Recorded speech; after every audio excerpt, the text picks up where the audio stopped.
Hey everyone, how's it going? It's Chris Pepelinski here. I just wanted to say to everyone, Happy Halloween, and I guess for those that are either doing trick or treating or I guess catching up on horror movies, I guess to celebrate the I guess the tradition of Halloween, or I guess going to a party. So I guess I figured in light of that tradition, I figured the movie I wanted to talk about in light of Halloween is Jigsaw, which happens to be the eighth installment of the Saw series, and it's been about like 7 years since the last movie Saw 3D, which was initially intended as the seventh and last installment after Saw 6 proved to be like a disappointment at the box office. But in that particular case, I would say it was probably due to franchise fatigue. With releasing a Saw movie, every year during the periods from 2004 to 2010. So I guess when it's like more of the same, I guess it can wear itself out after a while, like everything else. So in this particular installment, which takes place about 11 years after, John Kramer, aka Jigsaw's, death, in Saw 3, since, his character was diagnosed with terminal cancer. This, particular installment, of course, introduces, new characters and,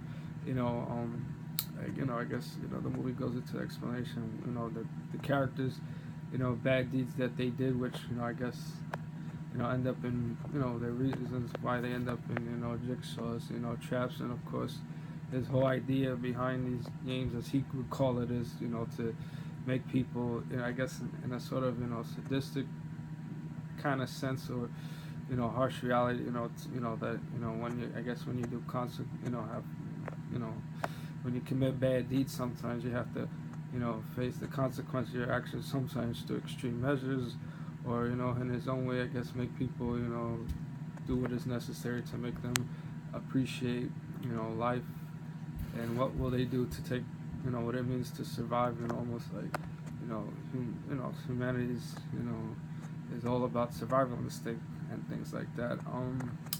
In terms of like John Kramer's character himself, I wouldn't consider him like a typical horror villain bad guy, since I guess when certain bad things happen to an individual, it kind of makes them see things differently than, like, say, before an illness.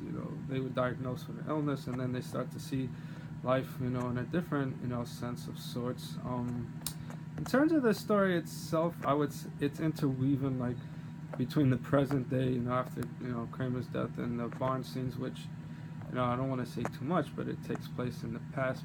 I would say, I think it's before the events of the first Saw movie, I guess, if that kind of makes sense. I mean, I don't know if I would say it's like a linear narrative, but that's the way I would see it.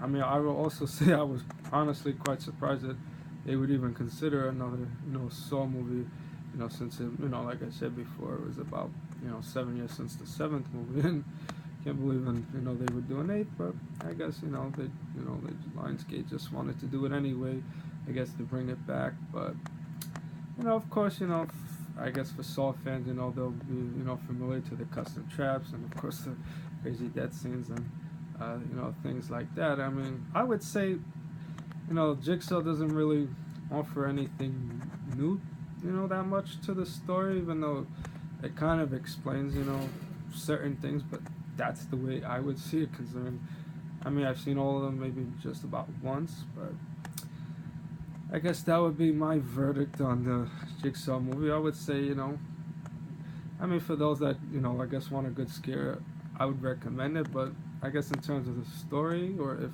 any originality, there's not much to it. But that's just what I think. So, but, of course, for those that, I guess are able to watch this video, and they can decide for themselves. So I just wanted to say to everyone, happy Halloween, and enjoy the festivities. Thank you.